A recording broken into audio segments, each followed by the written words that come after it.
Hey guys, welcome to another TGS Podcast. Today we've got John Clarke and Tim Weston from the NGO on, and we're going to be talking about various things, including but not limited to how coronavirus will affect the shooting season, what the NGO are doing, buzzard licensing, wildfires, and loads of other awesome stuff. So, enjoy. How is everyone, by the way? You all alright? Yeah, good, thanks, John. Yeah, I think so. Yeah, slightly stir crazy. Could do with getting out and about, but yeah, it's good other than that. I think we can all sort of emulate that sentiment, can't we? Yeah, but we're all right. Yeah, good at the minute. How is NGO business? Good. We're keeping busy. Yeah, we're managing a lot of inquiries, like we'll probably be talking about today, about can we go pigeon shooting, can we go shooting foxes, that kind of thing. So your current advice line is yes? If you're a full-time gamekeeper, full-time pest controller, then yes, you can. And if anything else, not really, because police forces are really interpreting it differently. So some forces are saying yes, you can, others are saying no. So the safest bet is if you're a full-time gamekeeper or full-time pest controller, then yes, you are. If not, you're probably better not doing, really.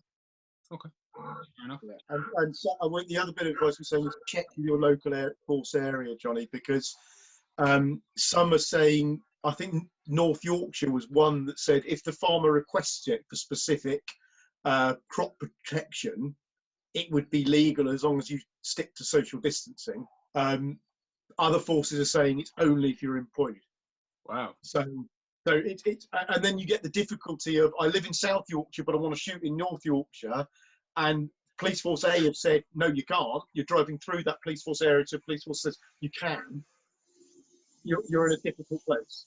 Yeah, I can imagine that. So you guys are just advising no unless your police forces say otherwise. Really, yes, that's the case, really. And even on top of that, get it in writing from the police and the landowner or the farmer to say that is a necessity. Have you heard of any convictions or anything like that? Hearsay, yes. There's a couple, I think. Two in North Yorkshire have had their firearms taken away from them.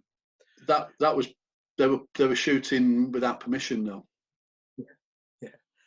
So they were on land they didn't have permission to have land to be shooting on anyway. Yeah. So they just got there just desserts, really. Yeah. But there's somebody in South Yorkshire that's supposed to have had their tickets taken off them and told them they're not going to get them back. For that reason, they were shooting and it wasn't deemed necessary. And that's the worry. If they're stopped by a police officer on the road, if they have a bump in the car and they've got a gun in the car with them, that's the worry, is that officer may take a dim view on whether their journey was necessary. And worst case scenario, they're going to lose a ticket. Best case scenario, you've got probably 2 or 3 months of fighting to get your ticket back. And all the stress that's going to be involved with that. So, and I think the other thing we've got to look at when I'm talking to people is that I think there's a big difference between need and want.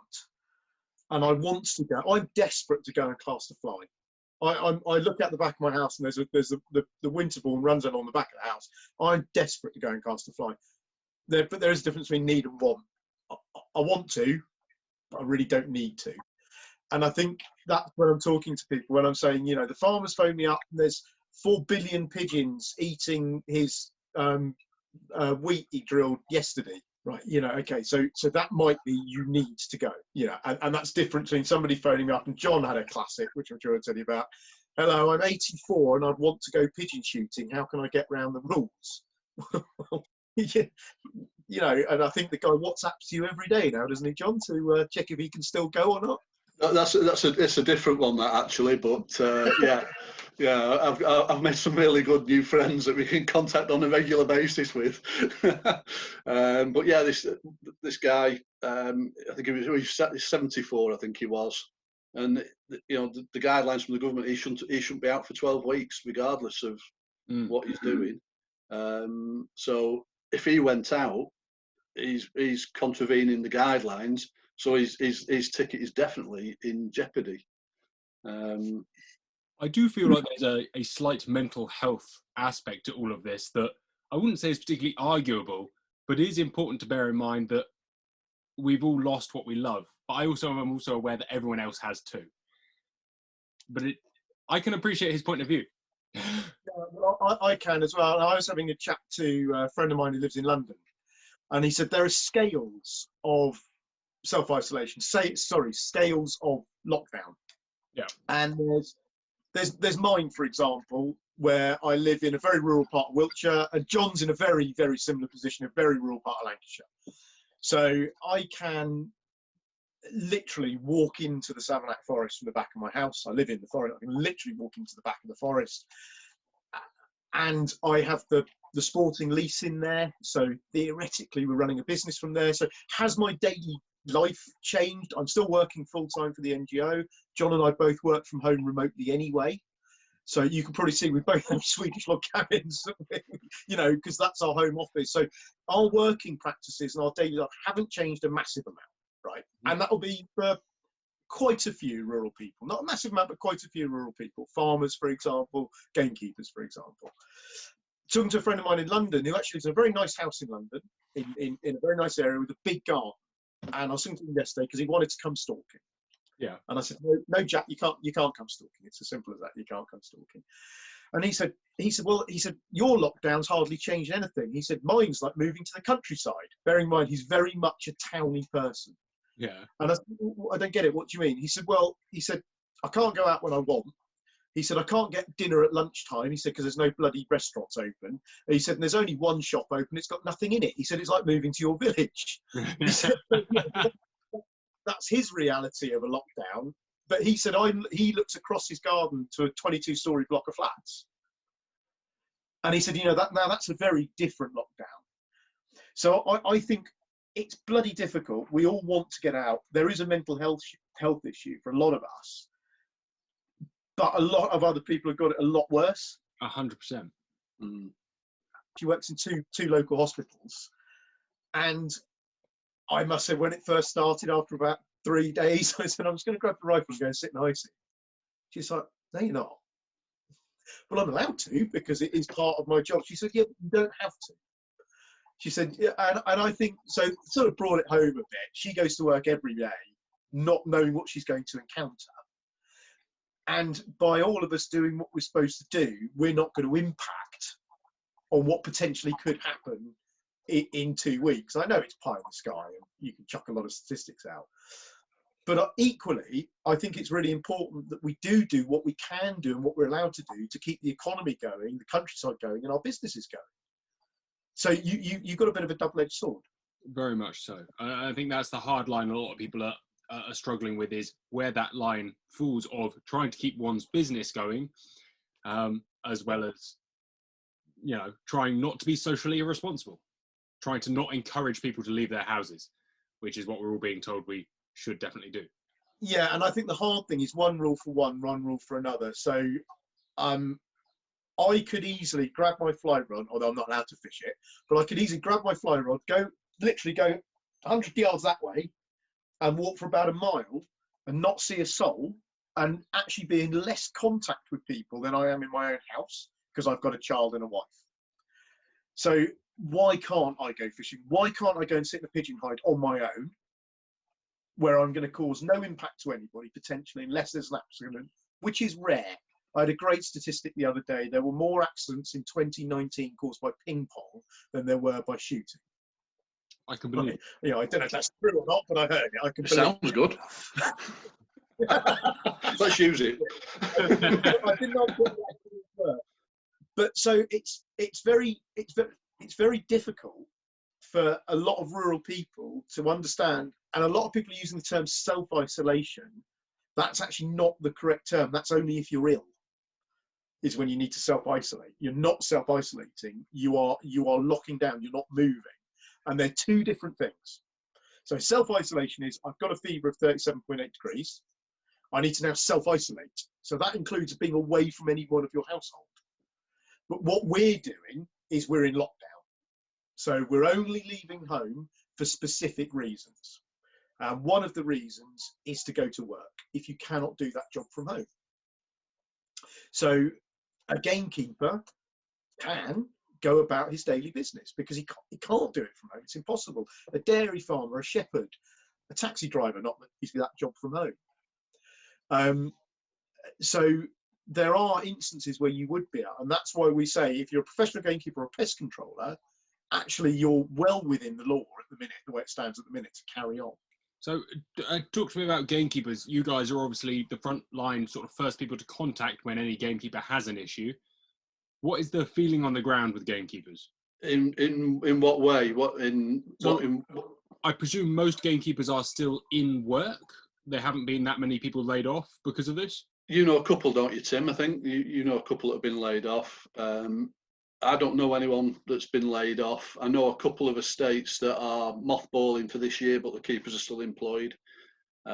Majority are carrying on to some degree, which, to be fair, is the I think that's the best option, really. We've got to show some kind of solidarity here and say, right, well, if we don't go ahead, if we don't place an order with the game farm's in trouble. If shooting does go ahead, or if we could shoot, the game dealers at the other end of the scale are in trouble as well, because there's no game coming through. So we've got to try and keep that momentum going. And if you cast back to 2001, when foot and mouth, it was okay, this is an actual worldwide pandemic now, but then, you know, foot and mouth had a big impact, certainly up in the north, on shoots, because farms were taken out with foot and mouth. You didn't know whether you were going to be able to shoot or not, and a lot of estates who were caught up in it, and I was one of them. We had one farm taken out, so we didn't know whether we were going to be able to shoot or not. But we said, right, well, what we'll do, how much can we afford to lose? And that's what we'll go for. And we'll put birds down. And if we can't shoot, yeah, we're going to lose something, but we're not going to lose everything. And if we can shoot, at least we're going to be able to get out there and shoot, because we've got something to put down. And we're keeping the interest and the support of the game farmers and the game dealers at both ends of the scale. And there's a lot of estates that I've spoke to, and a lot of keepers, and part-time keepers, full-time keepers, and they're all saying the same. We're going to do it, but we're going to do it to a lesser extent. Something that we can afford to lose if, heaven forbid, that does happen. But if it doesn't, we're still putting something down, and we're still going to be able to shoot. And it seems a sensible thing. And it's like an analogy I used with Tim. I'm in a little grouse syndicate. Every year, first week in February, I get an email from the shoot captain saying, right, guys, pay your subs. That week, I pay my money, leaves my account. I don't know whether we're going to shoot that season, because that's grouse shooting. And I think people have got to probably take that on board a little bit this year. And, that's what grouse shooters do. Because you never know what kind of a season you're going to have rearing wise, what spring's going to be like. And I think it's probably a similar type of train of thought this year, that pheasant shooters, partridge shooters are going to have to do the same. You pay your money, you take your chance this year, and hopefully it will all come good.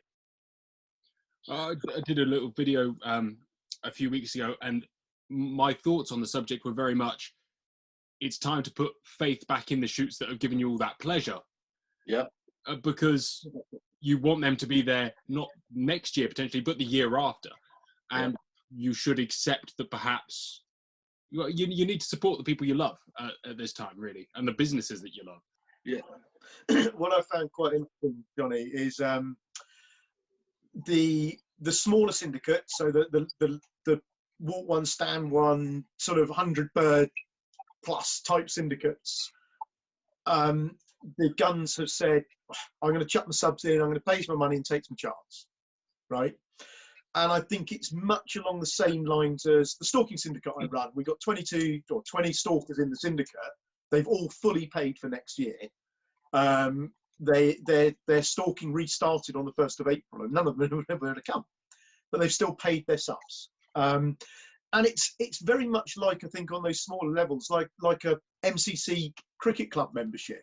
There's no cricket. You sure as hell ain't going to give that up, because there's a 100-year waiting list. And I think with some of these syndicates, that's the same thing. I play tennis. I've just paid my tennis subs. I'm not allowed to pay tennis.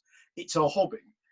I think where the shooting certainly is slightly different is where we have, I don't want to call it tiers, but I suppose it is tiers of shooting. You get the the guys that have got quite deep pockets, who can afford some slightly more senior days than I could afford, they're still going to take those days and pay the deposits, right? Because they can take that hit.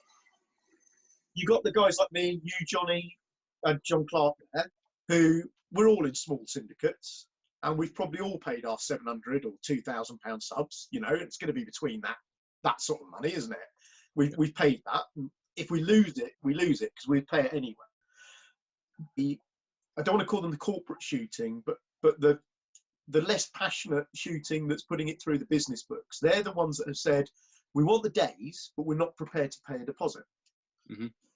And the other one on here, which doesn't help the shoot, because the shoot doesn't actually need to take the risk. So a promise of someone buying a day is no good without a deposit. So the game farm can't be expected to take the risk. The game farm can't be expected to say, all right, I'll take that order for 10,000, 2,000, 12,000, 100,000, whatever it is. But don't worry, I don't need a deposit, because the game farmer's going to rear those birds. He's going to feed the birds and water the birds and medicate the birds potentially. It's going to get to July, and the shoot are going to say, do you know what, I haven't had deposits, I don't want them. And the shoot hasn't paid the deposit. So the game farmer's now lumbered with birds that they've paid. They're probably going to go bust. And John mentioned about the game dealers as well. There'll be no game dealers. So I think the guys who are hanging on and saying there's going to be loads of cheap shooting at the back end of this year are wrong for a start. That's very the predictions, I was talking to someone, I think so. I was talking to someone last year, I think earlier on this week, I think there's going to be substantially less birds released in terms of low ground shooting. There's going to be substantially less. There's estimates from 20% to 55% less. So there's a supply and demand issue there. Also, my personal view is, like you said, if you don't support the thing you love and you're hanging on for a cheaper product because people can't sell it, which I don't think will happen, I don't think the shoot owners should say to that person, actually, no, you're right, there's a 30% off for your because we still want to sell a 500 bird day to you. They should go back to everyone that's paid their deposit with the risk of losing it and said, look, we've got a few spare days. Do you want to buy one at a slight discount this year only? And the people that said we're going to hold off and wait to see if there's any cheap shooting, charge them a 30% surcharge and make it more expensive for them, you know, if they're that desperate. That's a personal view, but I think we need to stick together. I think shooters will buy shooting. Always. And a lot of shoots will carry on, and a lot have taken the plunge. John mentioned some have mothballed. Some have, and that's purely because they couldn't get their deposits, but they've mothballed and not closed. It's not one and the same thing. There will be a couple will go, like with all businesses in this time, a couple will go. Yeah, it's rather depressing when you say a couple will go, but the beauty is that ground is still there, and hopefully some carnation of those shoots will come back. I think yeah, so. I think there's always somebody will step into the breach, and that's the thing. I think the ones that are mothballing seem to be the bigger commercial places that have, will not be able to get the overseas clients. Yeah. You know, so you can understand that. I don't think they should have mothballed. I think they just should have just reduced numbers down to what they can sell. But that's their decision at the end of the day. They may be just holding out and spring back up again. So what about the grouse boys? Well, everything's much the same with them. We could have the worst spring on record and have no shooting anyway. That's that's grouse shooting. You pay your money, you take your chance. Gut feeling, I think probably August would probably be out anyway. Maybe some late days in the season. Hopefully October, something like that, September, October time. Nobody knows what's going to happen with this COVID-19, so we don't know. It's like looking into a crystal ball. Obviously, they're still going about their business because they can work, self-isolate. They spend most of the time on their own up in the hills anyway. They're probably safer than anybody. But yeah, it's just fingers crossed to hope that it's all over and done with by the 12th of August. But we're going to have to see. So I had a very interesting conversation with a friend of mine the other day, and we were both interested. Talking worst case scenario, and nobody can come and shoot the grouse, or what happens? That's the worry is that it's a really good season, really good rearing season. Rearing season, really good spring, so they rear their own and everything goes on really well. So we've got good numbers there. Then we're in danger of having too many. Hopefully that won't be the case. But yeah, it's all in the laps of Mother Nature really, and where we can go. The worry at the minute, and what the grouse lads are really worried about, is the number of people that are still coming out to moorland and walking, which they've got every right to do. It's part of their exercise. But I've just been in a conference call today with the England and Wales Wildfire Forum. In England and Wales, since the 19th of March, we've had 35 wildfires that have been started by the public. Wow. That's with barbecues, arson, accidental cigarettes or whatever. So 35 in less than a month, or in just over a month, should I say. And that is the worry now, because in Lancashire, over the weekend just gone, we've had 2 big fires, both of them malicious. And one's took eight fire engines plus crew for nearly 36 hours, and the other one was a day with 3 fire engines, and that's resources that we can't spare at this time. Yeah. So that's one real big worry that keep, certainly the one in East Lancs, keepers were on the ground for 36 hours without going home. So they've got to be there 24 hours, because it's when it's burning down into the peat, and certainly with the wind we've got. I mean, even today it's blowing a gale. It only needs one little tiny ember, and that's going again. So they've got to be there 24/7 until it's completely out. Are these fires on grouse moors, or are they on public ground, or are they just a mix? These 2 are on grouse moors, but they've been lit off the road. Sorry, the one on this side, on the west side of Lancashire, that was somebody had built actually a fire pit in the middle of the moor out of stone. So the remnants of the fire pit are still there. Had a fire in it the night before. Obviously, they had left it that night, or left it first thing in the morning. There was still embers in the bottom. It burnt down into the peat. The wind had got up the following day, and it got out of the stone fire pit that they built, and that was away. And it was a person over the other side of the valley, I believe, that had seen the smoke, called the keepers and the fire brigade, and they all turned up, and they got it out in that day, but they were lucky. And this is where we've got to look at upland management in a real sensible head, and we've got to be able to put fire breaks in. We've got to be able to keep on doing the management that we do, and burning fire breaks and cutting fire breaks to be able to control these fires. If it's just left, we end up with a massive mat of big old rank heather. It's impossible to put out. Certainly when we've had like 2 weeks of dry weather, like we've had 3 weeks of dry weather, good sunshine and a strong wind, you're not going to stop that. It doesn't matter how many fire engines you've got, how many guys with Arca Cats, fogging units, helicopters. Look at Winter Hill. Winter Hill fire, and what was the other one, Marsden Moor. I think that the cost for that was, in pound notes, is £21 million for those 2 fires alone. Wow. In 2018. So these fires that could have been much worse potentially.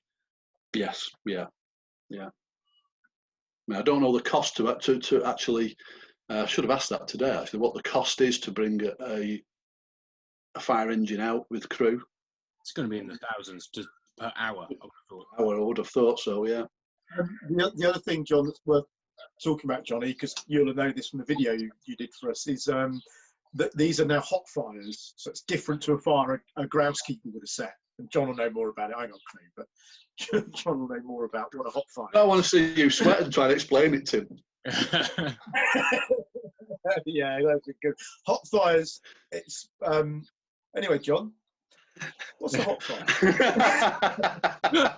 Shame. Right.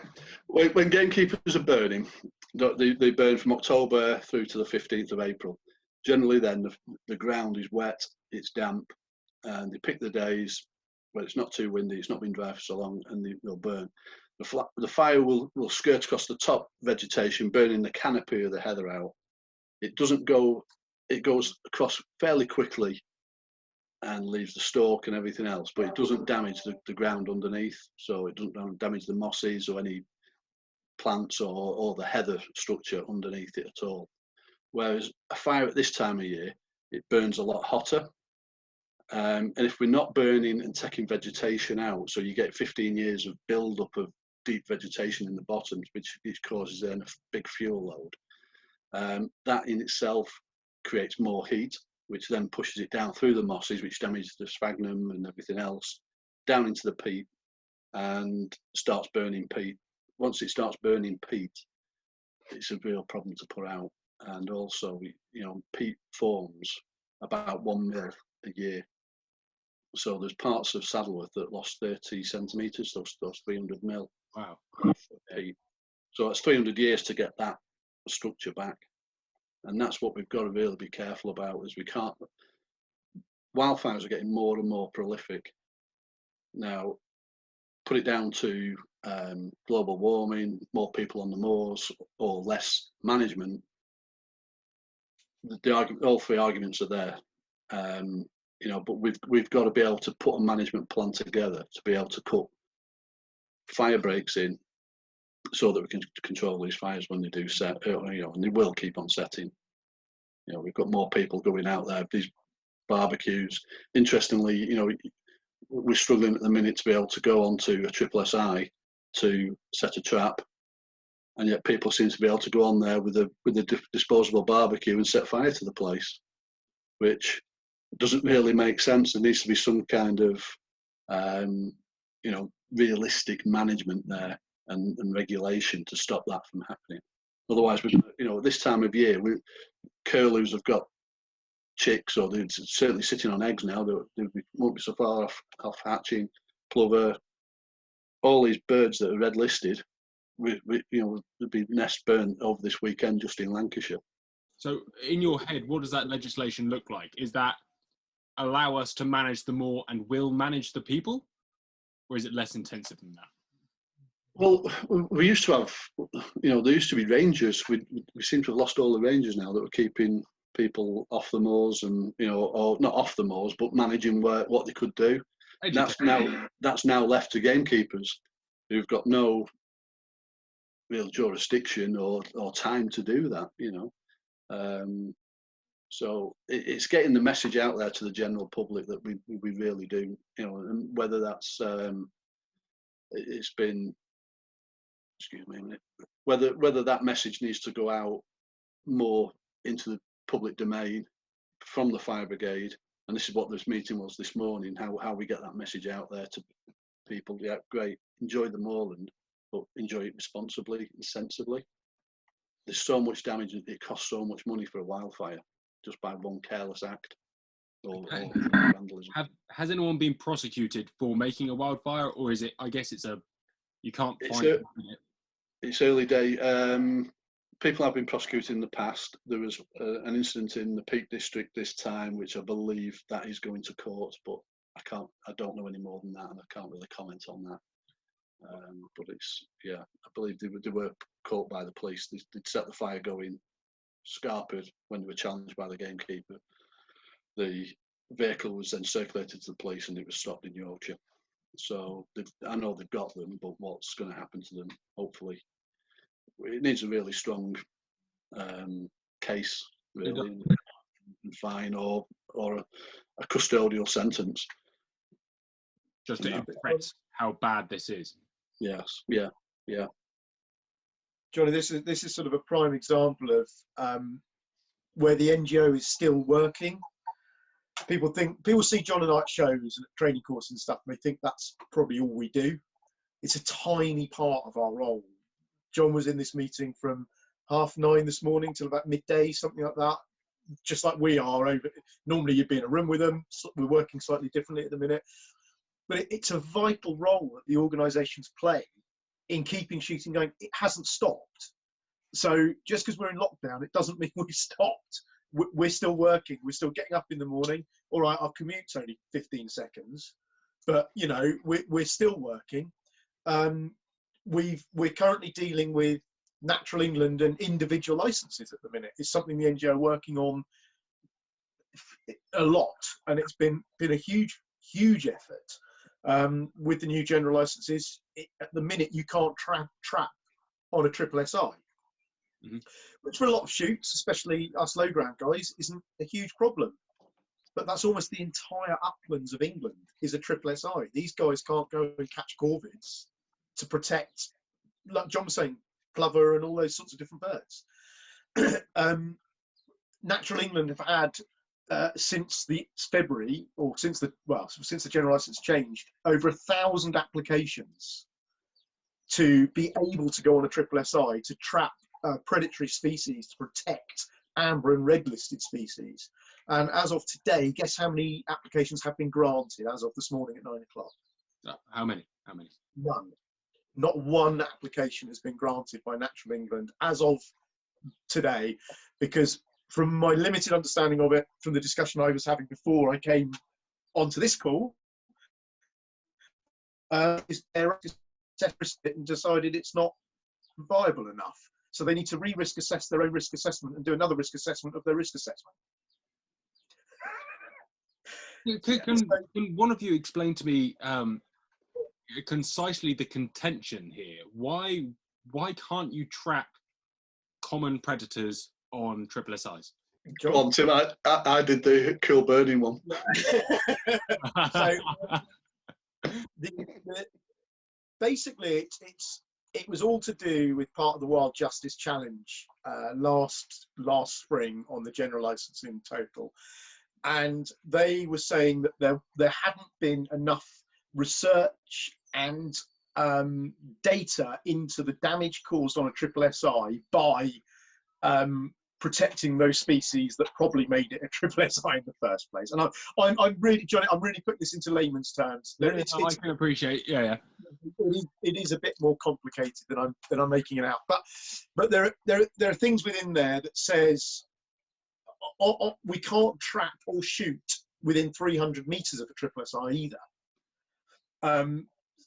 which makes it quite complicated on the new general license in England. So the idea was that keepers, landowners, wildlife trusts could apply for a license, an individual license, relatively simply and relatively easily to be able to carry on. That simply hasn't happened. And the NGO are working really hard on this. And what are we now, 22nd of April, something like that? Yep. So, well, John's just said you've got curlews on the moor sitting on eggs. Hopefully you have, because they haven't been eaten by crows.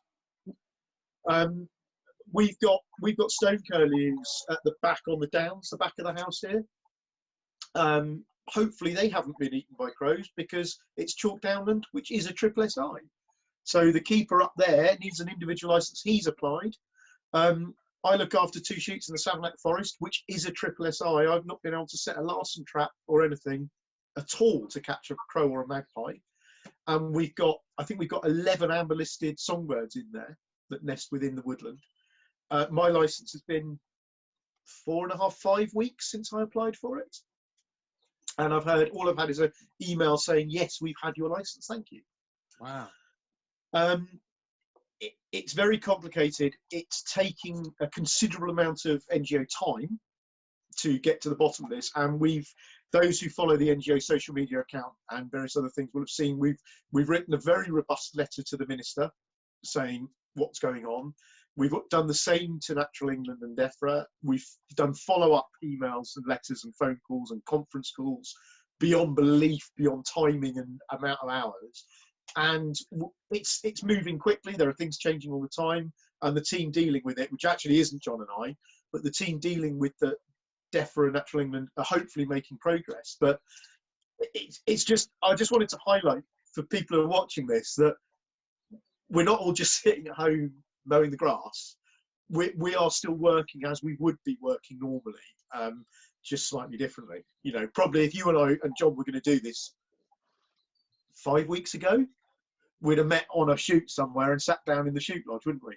Yeah, it would have been very pleasant. Yeah, exactly. So our working practices are different, but we are still there defending field sport. You know, and I do want to make that point. I think that's quite important. No, I 100% agree with you. So we spoke about the fact that the average Joe who's just gone out to the countryside for a walk is suddenly making more wildfire issues up north. What are we suffering any issues down south that you've heard of, Tim?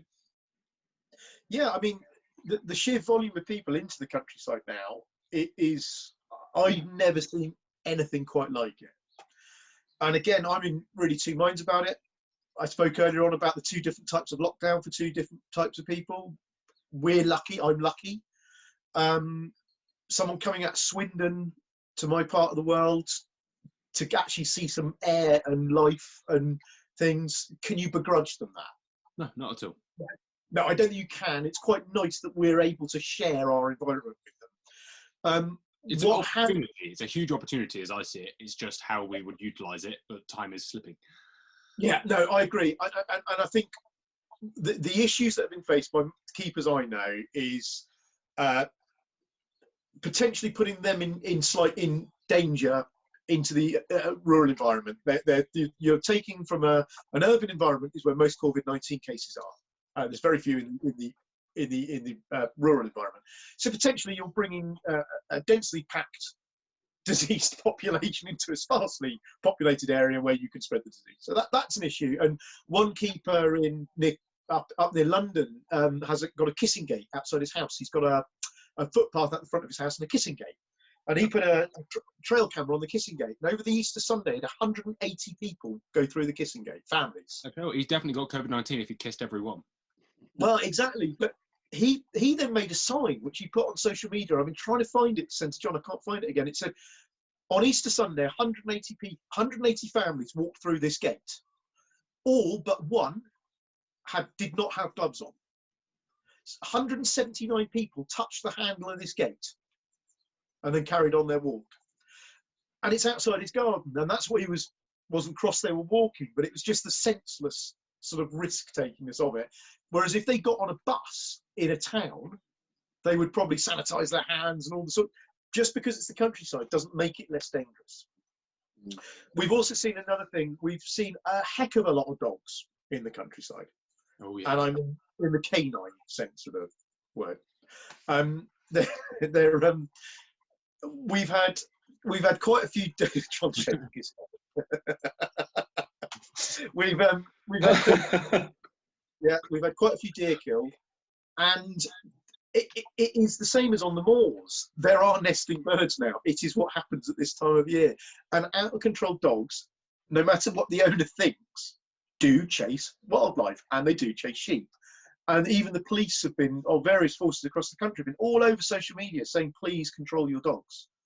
The Forestry Commission have now developed a sign where they never did before. They never had signs up saying, keep your dogs on leads.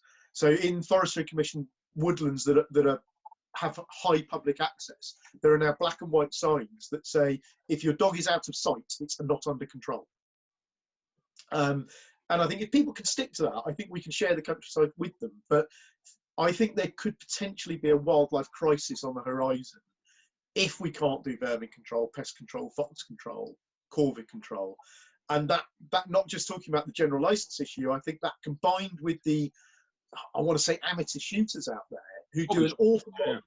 Yeah, they do an awful lot of good for wildlife. Killing and trapping predatory species, and the DIY part-time keepers who are not able to do it. And I think potentially it could compound what is already a very fragile environment. After last year's already fragile year, having a second year of that is not going to be particularly beneficial to anybody. No, definitely not. I mean, one of the keepers that were on one of the fires in East Lancs the other day, he's been on that estate for 30 years, and he said over the last 3 weeks he has never seen so many people on the moors as what he's seen over the last 3 weeks. That's in 30 years of his experience on that moor. So that in itself has got a massive knock-on effect with wildlife on the ground at this time of year. So, like Tim says, I see it from multiple angles, and I see it as a huge benefit. The amount of people who are now experiencing the countryside who perhaps never would. Over and above that, the amount of families that are getting family time over and above that they usually would, I think, is probably one of the most beautiful things about this, is watching entire families just go for a walk in the countryside. And how often do you see that now? Very, very rarely, really. And I live in a town, but I luckily got a wildlife reserve behind my house. I go walking there every day, regardless of lockdown or not, and seeing people out enjoying it. And I've seen over the course of lockdown, more and more people, you can see them walking slower, engaging more in wildlife. And I think there is something good that can come out of this from at least people appreciating the countryside. Whether they appreciate it in the right way or not, it's a step better than not appreciating it at all. Definitely. I think we're not trying to keep people away. What we're saying is, if you're going to come to the countryside, act responsibly, act reasonably, appreciate what's there and respect it, and come back, and you'll be able to enjoy. When you come back again, it'll still be there to enjoy again.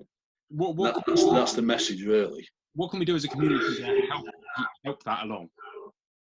I think engagement's key, but engagement's really difficult at a time of social distancing. So I think when this is over, that's the time to look at it, to see if these people still come back to the countryside, which part of me says as soon as the pubs and clubs are back open again, I'm not going to see anyone from Swindon or Bristol. Right, and I know that sounds awful, but if 10% of them can still come, that's the time to engage. That's the time to engage. I think the message at the minute is the countryside is a living, working environment. It's a big open air factory, isn't it, where all our food's produced. And it's an important factory time of year as well. It's a very intensive point. Yeah, exactly. And we've got lambs, field lambs being born now. There's calves being born. There's all sorts of things going on that people can see for the first time, so they can learn that actually it doesn't come from a packet, it comes from an animal, and hopefully they'll notice that. And then when we're out of social distancing, which I think will be a while, I think that's when we will, because we'll all, on our patch, we all know the local people who walk the local routes, and you know who they are. You may not speak to them, but you recognise the vehicles, you recognise the dogs, you recognise the walkers. Now, we're seeing more and more people. Some of those will keep coming, and that's when to engage, when we can engage properly, I think. But for now, I think social distancing is more important than engagement. I know that sounds really weird, yeah. And I never thought, who thought 5 weeks ago we'd all be saying that? So imagine last year if you told someone what was happening now would happen. No one would bet on it. Oh, well, I tell you a classic example: the British shooting show, right? Wuhan was in the grips of where we are now. They're at the start of lockdown in China. We're all at the shooting show having a brilliant time. I saw you there, Jonny. I was working with John. We had thousands of people through the show, through the stand, and not one of us thought in 4.5 weeks after that, yep, we would all be in our front rooms wondering what the hell was going on. So one of the things I think is key with the social distancing, self-isolating, social distancing, not the same. I think we've got to remember that. If we keep social distancing, the travel restrictions will reduce quicker, but I don't think social distancing will. So I think social distancing will be with us for a while. But if we can show we're all grown-ups and we're all sensible and we don't secretly meet 7 families for a barbecue in the back garden because you've got a tall hedge no one can see. It has been tempting. It really has, hasn't it? And actually yesterday I got a call from one of the Forestry Commission guys say he was on his own, a tree had come down across the track. He's not allowed to chainsaw on his own. Could I just go up to the wood to watch him, stand 3 meters, 5 meters, 10 meters away, just watch, so he could then use his chainsaw, because they're all working individually. Otherwise, so everyone's working lives are different. But if we can keep the social distancing up, things will relax quicker, which will help us come September be back into the shooting season when social distancing will hopefully be relaxed by then. Or sorry, John, August the 12th. I meant August. I didn't mean that. But I think the Countryside is showing that it can play its bit, and I actually think that the work the groundskeepers have done needs highlighting more. Putting fires out, and the murals they put into the moor for the NHS, various other things. You know, a 7-year-old kid in a block of flats puts a picture up of a rainbow. Fantastic. I think that's really admirable. But a keeper goes out and spends an entire day making his point known to anyone that flies, walks or drives across a moor. It doesn't get looked at. These guys are supporting the NHS massively as well. And those groundskeepers are doing an important role in terms of a free fire service, a privately paid fire service. That needs emphasising as well. There's a lot of estates as well, low ground as well as uplands, that have been donating kit. So face shields, a lot of the grouse lads use face shields for heather burning. So they're being donated to the NHS. Eye protection, you know, shooting estates have all got eye protection that they give to beaters and everything else. They're all going to the NHS as well. Gloves, you know, a lot of goodwill going out there from the shooting community.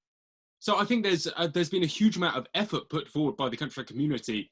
I'm sure you guys have seen thousands of raffles out there, thousands and thousands of pounds being made and raised by shooters, hunters, whatever you may call us. Yeah, I think and I think but actually, as a shooting community, we've got a history of supporting things anyway. This isn't a new thing. We've always raffled for NHS and final care homes and various other good causes. It's not a new thing.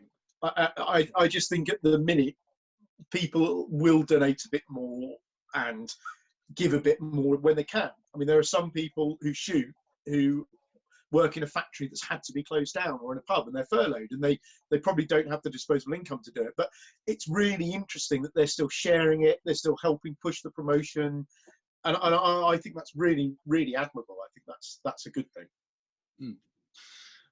Something we touched on earlier. Do you think shoots could go ahead with social distancing? I think that's going to depend on the shoot, and I had this exact conversation with three separate keepers this morning who phoned up to see what I thought and what their plans were. And so a shoot that is relatively condensed with a relatively small number of drives fairly close together could probably, let's say we're still in social distancing, the beaters could probably walk to the drives, so therefore not have to get in the beater's wagon and stay apart. That's not going to be an issue. Likewise with the guns, you know, you can travel in an 8-car convoy if you wanted one in each car. Some of them do that anyway. Yeah, but you know, so that wouldn't be an issue. I think the issue is when you are looking at transportation. I think that would be the only instance I think social distancing would apply to shooting. And you could even sit 3 meters apart at dinner if necessary, you know. So I think it's the transport would be the issue. There would be ways around it of many vehicles, many beaters, trailers with few people on them. Walking, it's quite a novel idea, isn't it? So there will be ways around it. The shooting community is a really innovative one. We always find a way where we can keep within the law and produce what we need to produce. And I think it will also be quite important. I don't actually think it will come to this with the predictions my wife's work seeing and stuff, but it potentially could. It could. I think, given the mean age of most low ground beaters, social distancing potentially. I think when most shoots and most keepers actually look at their drives and think hard about how they do it, I think it's achievable if you don't have a lot of road work. Yeah, simple as that. And the other one, for a day. Yeah, you might have to drop a couple of drives because you're not going to be able to get to them quick enough. And the guns have to accept. You're going to shoot. and maybe you're not going to be able to blank in as much, so there won't be as much inner drive because it's getting around the stuff, isn't it? But potentially, I think it's doable, even with social distancing. I personally think it's doable. I really do. And I think I don't see why we can't be enjoying standing on a peg sometime this September, or standing in a butt. I don't think it'll be August. I agree with John. I don't think it'll be August, but I think sometime in September, standing in a butt, standing on a peg, shooting a grouse or a partridge, and then thinking back to the time we were sitting in our sitting room playing Hunter Call of the Wild on the Xbox, imagining shooting, you know. You completed that yet? No, I'm a bit addicted to it now, though. I think also the one we've got to remember is there are going to be, I think the one that's going to be hit more than the actual driven shooting is going to be the more commercial deer stalking. Okay. Because I think we're going to lose a lot of the foreigners travelling to shoot roebucks. And that's where quite a big percentage of the income comes from, is roe stalking. And a lot of that is May, June, and then again in August. And I think I don't think it'll be to do with lockdown. I think it'll be whether the foreigners will be willing to travel. It's interesting you say that. I think that was the first thing that came up on everyone's lips when the lockdown first came in, is everyone was saying, all my roebuck clients have cancelled. So it was obviously the first major season in the, apart from fishing, that is upon us. Yeah, I think it is. I mean, again, stalking and fishing are fairly comparative sports in terms of how much they cost. Fly fishing and stalking. Yeah. In terms of how much they cost per day, and the fact you are pretty much on your own. And even stalking with a guide, you can easily be 3 meters apart and stick within social distancing. So it shouldn't be affected. But I think what's going to happen is it's going to be the travelling that's going to be affected. And, you know, I'm still, like I said at the very beginning of this, I'm still really annoyed I can't go fishing. But it's at the minute, it's the travelling that's the issue. And that's the advice John and I have been giving to people as well. You can only travel for very specific reasons, and going to cast a fly is not one of them, unfortunately. Unfortunately, for sure. So, I mean, this whole, I'm not going to spring this upon you in any sense, I'm sure you guys have talked about it plenty, but the whole COVID-19 has really, obviously, threw a spanner in the works to the issues that we were thinking about that we thought were massive issues, those being the general license and that of the lead and steel issue. I would like to talk first on the general licenses. More about the general license than anything, is where are we at with that currently? Well, I think it's as sorry, dog. I think it's as I said earlier on. The general licenses have been issued. There are general licenses. The new ones were deferred. They're not going to come out for a bit whilst they're re-looking at them. We're working on that behind the scenes every day, almost all day, as an organisation. And there was this interim period for triple SIs where you had to apply for an individual licence, which simply is not working. And we are putting a huge amount of pressure on DEFRA and the ministers to get that sorted. And there is a general positive vibe about that. Come on, Tim, I'll let you answer this one. From the work we're doing, as an organisation, we're doing everything we possibly can to get the right outcome. When you're dealing with effectively two governmental quangos, that can be quite difficult. We're making the right noises and we're making the right progress. And the guy who's leading for the NGO is a chap called Charles Nodder, who most people probably won't have heard of, but he is singly one of the most brilliant people in dealing with government on these issues. That he's second to none, and he keeps himself very well under the radar in terms of, for example, if we asked you to interview him, he'd say, "I don't really do interviews," but he will be at the forefront. I'm sure he will get the right outcome for the NGO and our members, and therefore everybody else. So I think we will get the right outcome. I just think DEFRA are running a bit scared at the minute of us and Wild Justice. They really don't know what to do about it. They're against a rock, and they've got themselves against a rock and a hard place at the minute, I think, and I think they've proverbially painted themselves into this corner that they don't have an answer of how they're going to get out of it. And I think that's the problem we've got at the minute. It's like a stalemate type of situation. Are they taking justice seriously?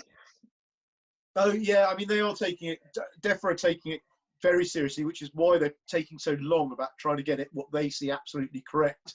But it's scientists talking to scientists, and in my opinion, coming out with A-level geography student work.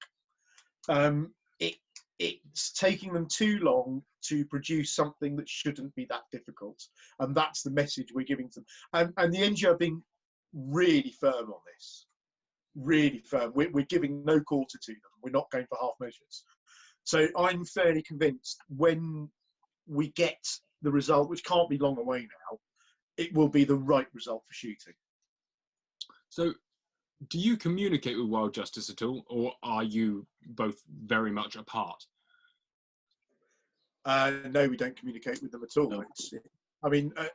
Wild Justice are a politically stunt-driven organisation, as far as I'm concerned, and the NGO are a serious membership organisation who have got the members' interests at heart,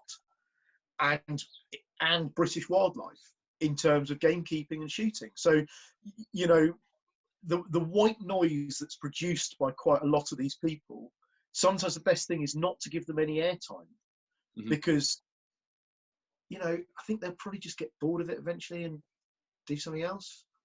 But we won't. We're here for gamekeeping. We've been here for over 20 years.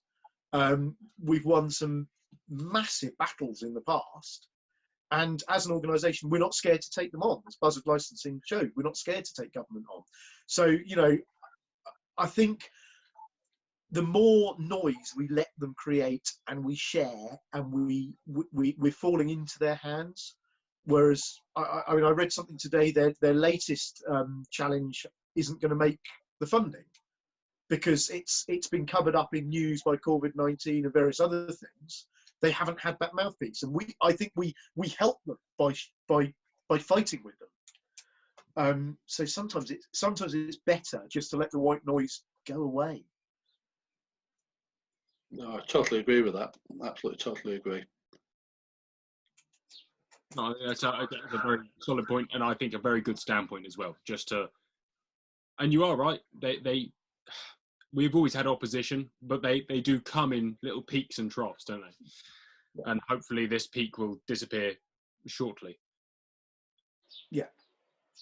We're at the peak, are we, Jonny? I don't know. The curve's flattening. We're all experts on curves, aren't we? So, I say finally, I'm sure we'll end up doing something else. And if you're not comfortable to talk about it, I'm happy not to, because we've talked about it quite a lot in other regards. Lead and Steel, NGO is obviously behind this 5-year transition. We signed the letter that says we think it would be a good idea if shooters voluntarily moved across to the shop. You and I have had a separate conversation about this about 5 months ago, Jonny, didn't we? And we've done some work on non-toxic rifle bullets now. We were in the middle of it. We've had to stop, obviously. I've got my personal views on non-lead ammo, and I've used it in shotgun cartridges, and it works. I killed some, I missed some, and I wounded some. Just like I do with lead. You know, I killed some, I wounded some, I missed some. So I think the major thing that happened with the whole social media shouting is people read a third of the first line of the release and then got on their computer and went Billy bonkers. And they used words like leg ban, let down, capitulation. None of that is true. What actually happened is the shooting organisations wrote a letter to the shooters to say, look, chaps, do you think it'd be a good idea if voluntarily we move away from this product and we look at this product? And that is all it was. Right? So I think the whole thing got blown out of proportion, and I think we've got to be a bit more grown up about these sorts of things in the future. And when you're talking to game dealers and they find it easier to move a certain product than another product, we've got to take that on board. We've got to look at that. We're not talking about in 5 years from a month ago everything's going to stop, because that was never on the cards. It was more of a, why don't you try it, guys, and see what you think, and if you think it works, move over to it. I think that's and it's also putting pressure onto, well, not pressure, but encouraging cartridge manufacturers to start looking at it and promoting it more and producing more. And in 5 years' time, just think how much research and everything else can go on in 5 years to get a product that will be equally as good. And it's just getting that, taking those first steps. And if you look back through all the way through shooting, there's always been these issues that everyone's gone, oh my God, it's the end of the world. Entrail being one of them in pheasant rearing. That was for every keeper who reared, and I was one of them. That was the end of the world. And now we're talking about reducing antibiotics down to this level that 20 years ago would have been unheard of. But these are the steps that we make. This is progress. And sometimes it's difficult. Sometimes it's difficult to make that decision that we're going to go down this route. But this is progress, and we look back at it again in 10 years' time and think, we've got a really good product. Lead will probably still be there, whatever. Who knows? But we need to make these steps to ensure that shooting carries on in the future. I'm 100% agree with that. That we have to stay relevant. We have to stay relevant and not appear archaic, if nothing else. If we don't legislate, and legislate's the wrong word, but if we don't make the right steps to do the right things, somebody else will do that for us, and which will be a lot worse to deal with. So, I mean, I obviously, down south, I'm sure, I don't know what your feeling is to what you've heard, but there's a fair split, I'd say 50-50 of those who are, I like this idea, and 50-50 of, this is the worst thing since sliced bread. What is the feeling with grouse shooters? To be fair, the Monday it all broke, I had a meeting that Monday evening in Yorkshire and 70 grouse keepers turned up, and I thought this is going to be an interesting. And there was a couple of comments that said, "Well, we could have handled it better. You could have, put it out there a bit sooner." Everyone could agree with that, but you had to do it at some point. It was never going to be easy. But out of all of those people in that room, they all said it was coming. We had to make that decision. We had to make that move. It was coming. It wasn't a surprise to him, and it actually covered out of. I was there for 2.5, 3 hours. I was probably talking for an hour and a half, and then an hour in the bar later on. There was no other talk about it than probably about 10 minutes in the meeting, and nobody else was bothered about it. It was just, well, if that's the route we're going to have to go down, that's the route we're going to have to go down. Jonny, I think what you've got to remember from an NGO membership point of view is the vast majority of our members are gamekeepers, whether they're full-time professional, amateur or DIY, part-time. Lead's actually a relatively small issue when we're looking at being able to trap on a triple SI. We've lost the fen trap. We're reducing antibiotic use by 70%. Rearing practices are going to have to change. So you can't kill them with lead or steel, but no one's saying you can't.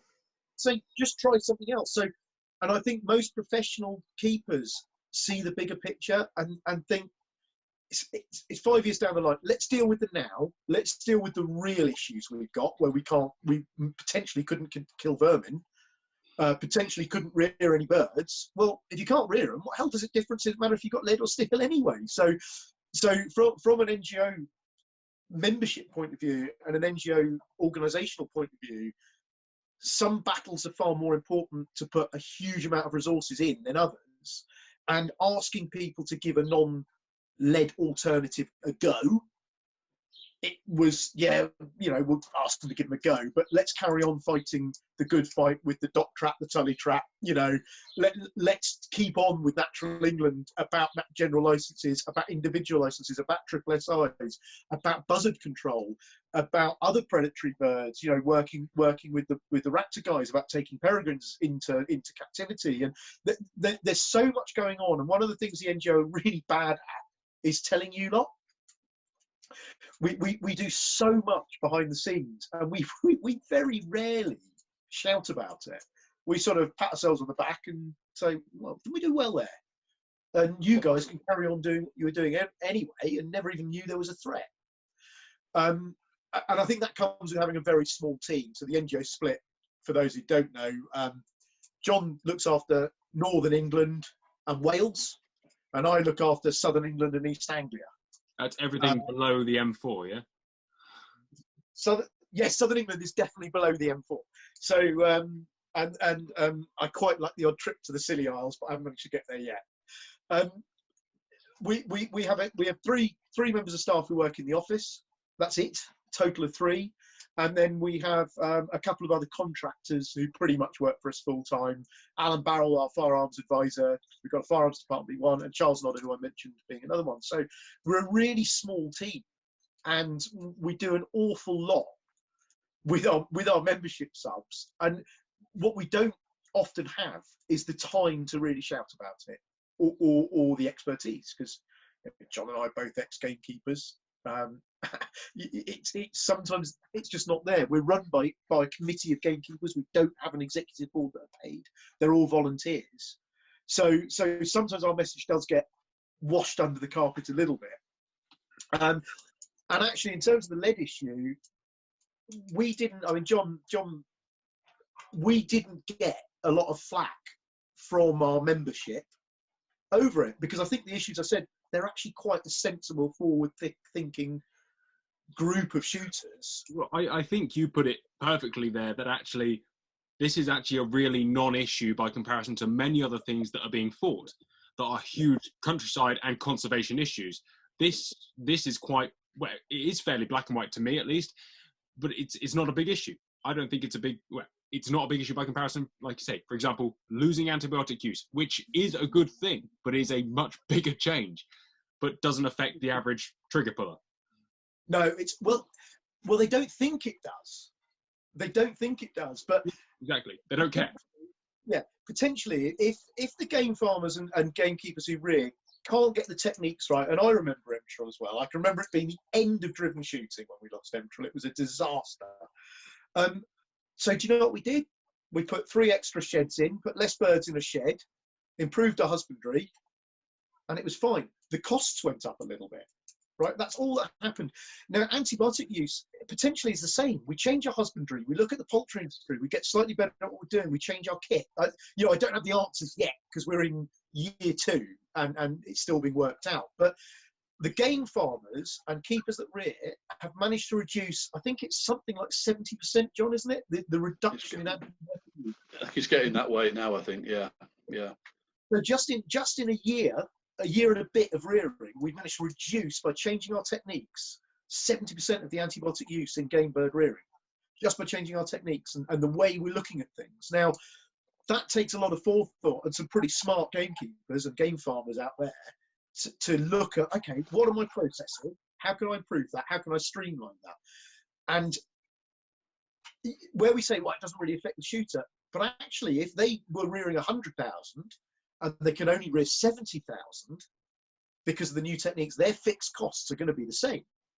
So it does affect the shooter because the price might go up a little bit per bird, or they get it so it doesn't. But all these things need working out. We need to be quite smart on these, and I think that's where a lot of work gets in behind the scenes that the shooters don't see. And they would, I wish they would see what goes on behind the scenes, and that's why talking to people like you, John, is great, because they will watch it, and they will see it, and they will think, I had no idea the NGO have spent the last 3 years with the Game Farmers Association trying to reduce the amount of antibiotics in game bird rearing. No idea.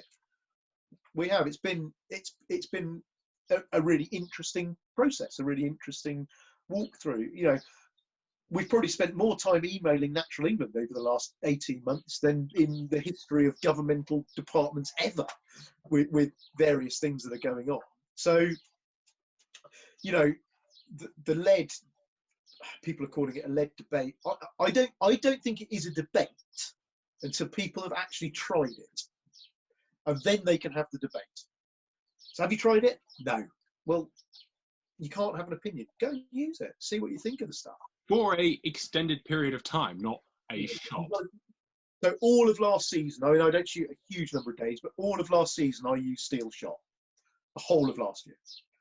And like I said earlier on, it was fine. Right?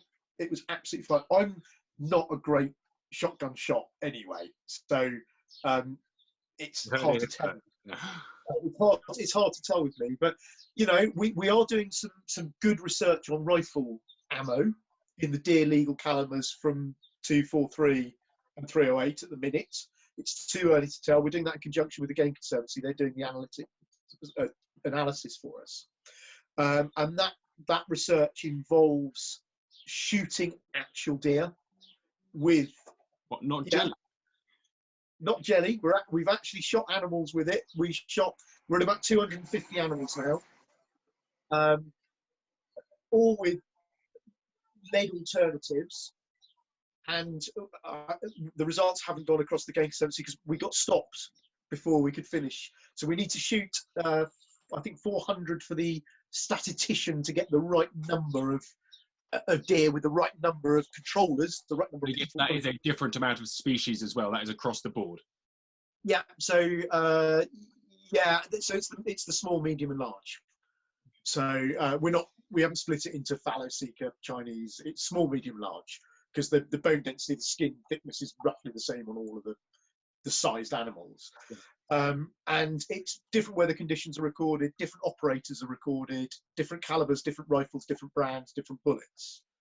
So all the manufacturers have given us their bullets to try, and the performance, from what I've seen with my own eyes, it varies widely. A lot, yes, from my experiences. And not just from bullet to bullet, but from rifle to bullet as well. So if you've got a rifle that shoots most 95 grain 243 bullets in about the same place, from Hornaday, Seiko, Winchester, RWS, whatever, what we found in the non-toxic is it probably won't. It'll shoot one brand brilliantly, another brand horribly, and another brand okay, which doesn't tend to happen in lead factory ammo. It tends to be relatively consistent. Yeah, well, I was explained to me once quite simply, the difference between the two is it will be more fussy with copper, because when you shoot a lead bullet, it just goes poof and fits your rifling perfectly within nanoseconds, whereas copper, it needs to be the perfect head to barrel to load workout. Yeah, and that's what we're finding. But like I said, it's really early days. We haven't got the data. I've got some data sheets here actually, but we haven't got the data. Hasn't been analysed yet. But this is all stuff the NGO are doing. And you've never written about it. Nobody knows about it. So, you know, it's quite an interesting bit of work. Again, and it will be published sometime next year. It will get published. And you know, John does an awful lot of work up on the moors with some of the groups up there. The county group, the moorland groups. And again, it's not something we really shout about. It's a very low-key organisation. We put our head down, we do our job, we get it done. So you guys can go and sit in a pigeon hide on Saturday morning. Well, if we could. If only we could. Yeah.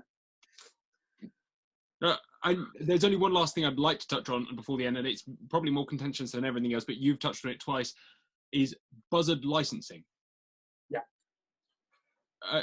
How common is that? It's really variable, Johnny, and the conditions to get a license are relatively strict, and you need to meet certain criteria to get one. But the guys who meet the criteria actually have the licenses issued I don't know this year, having the licenses issued relatively quickly for problem birds. So it's not a blanket license. It's not a license that says you can go and shoot every buzzard on your estate.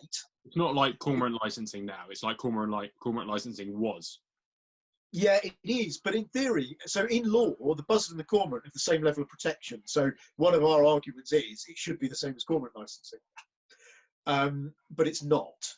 So that's an issue. So basically, you've got pheasant pen A every year has a family of buzzards nesting in a tree, and every year they kill 16% of your poults. I'm plucking figures from the air here, right? And you've recorded that. You've got that written down in your notebook that's in the glove box of your truck, and you've taken the odd picture of a poult and all that sort of stuff. That's your evidence. So you've got 2 years worth of evidence that these things have done this. You apply for a license, and relatively quickly, Natural England come back and say you have a license to shoot the problem birds that are in that pen.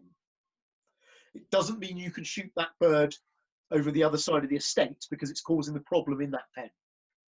Does that make sense? So it's relatively specific, which again you can't have a problem with, because if you can sort the problem bird out that's causing the damage in the specific area it's causing it, you don't have that damage, you don't have that problem anymore. Therefore, you've done what you needed to do. I presume that does not translate to grouse moors. No, because it's proving damage is very, very difficult. Yeah, and it's livestock, so it's only in pens. If you notice, I use the word pen a lot. Yeah. So at the minute, it's wild birds is much more problematic, but it's something else we are working on. I think that's very interesting. I think, again, something that nobody knows that you guys do apart from your, more dedicated gamekeeping members. Yeah, exactly. But it's good to be able to get it out there and let people know what we're up to. Yeah. And we're still here. And, the other thing, John was saying he's had a lot of phone calls, I have as well, about people wanting to go pigeon shooting. Our office is still manned. At the minute, so if people do have inquiries, they can phone up, they can ask, they'll get Liz or Emma in the office. There'll only be one person there a day, but they will get one of them, and they'll direct their call to John, myself, Charles, Alan Barrett if it's firearms. So our service is still operating as normal, and members will be able to get hold of us through all the usual channels. It just might be a little bit more difficult to speak to the office because there's only one girl there in the office. That's the only issue that may be. If she's already taken a call, whereas normally we've got 3 there. That's the only issue that people should come across, really. But bear with us on that one. There's nothing we can do under the current situation. I think there's a very definite split, and I think the majority of people are understanding that there is nothing that anyone can do to improve the situation, and then there's a very small proportion who are unaccepting that the world has changed a little bit this last 5-6 weeks. Yeah. But hey, yeah. You can't have everything. Sorry, Joe, I just said the one thing I'm slightly annoyed about is they haven't relaxed. They want businesses to be able to trade and send stuff. They haven't relaxed the air rifle rules. Because I know at least 15 people who wanted to buy an air rifle to set an air rifle range up in their back garden and haven't been able to do so. Yeah. And I just think that's, because we were talking about the mental health thing, there's no reason you can't do a mail order air. I'm not talking about shotguns and rifles, I'm talking about an air gun. I think that should be relaxed whilst this is going on. They can reverse it once we're open again, but for the minute, I think they should relax that, I really do. Yeah, or I was going to say, allow some kind of limited trading in retail, a bit like they do with many other shops that perhaps aren't vital, but claim they are. It would be nice to be able to say, right, how about just a 1 out, 1 in policy? Yeah. No, I do, because I think that, like you were saying, the mental health thing is quite important, and people they do need an outlet. And, whether, well, I was saying earlier on, tennis courts, golf courses, fishing, these things should be allowed to go ahead. You're not going to, well, maybe not golf, that just ruins everyone's day. Just with heavy restrictions, and I think that would be a wiser way of doing it, ongoing from at least, hopefully after this 3 weeks is up. Yeah, I think so. I think this 3 weeks will be the lockdown, then certain things will start to open, like they have in Austria and Spain and Italy are coming out now. So I think we're on the other side. With us up here, I mean, even like builders merchants are delivering now to the general public this week with us. So they've relaxed a bit this week. So I think hopefully, like Tim said, a couple of weeks' time we'll be in a different place again. That's the thing. If we, a couple of weeks of more of this to be able to go out a month, 6 weeks earlier, that's got to be worth the price to pay now, isn't it? I would agree with you wholeheartedly. So just to conclude, I have been wondering about the doe that's behind your head this entire time, Tim. Can you tell us what this about? Well, it's a pair I shot. Hang on. It's a mount I had done. So it's a pair I shot together. Is Nice. why they're done like that. So it's a pedestal mount. I just thought it looked rather nice. It's really nice, but we've only for the whole thing. Your head's been covering up the buck, so I was like, I wonder why he's got a doe mounted behind him. No, I use things like that on the NGO TSC courses To show what they look like. Yeah, show what they look like. What I was more conscious about was that. Yeah. That's what I've been For those listening, if those are listening on a podcast, Tim has antlers sticking out of the top of his head, and we all know that he loves deer, but I'm not sure if he identifies it one at the moment. Yes, I've been at a jaunty angle for the whole flight. It doesn't look too bad. I never picked up on that. Oh, your new Christmas card. Yeah, I'll get a red nose on. Guys, thank you so much for your time today, and letting us into the NGO and what you're up to, and well, a few of the issues that's been going on recently. Thank you very much. Nice. Thank you. And we'll catch up again soon. Let's hope so. Yeah. Thank you, Jonny. Thank you. Take care, John.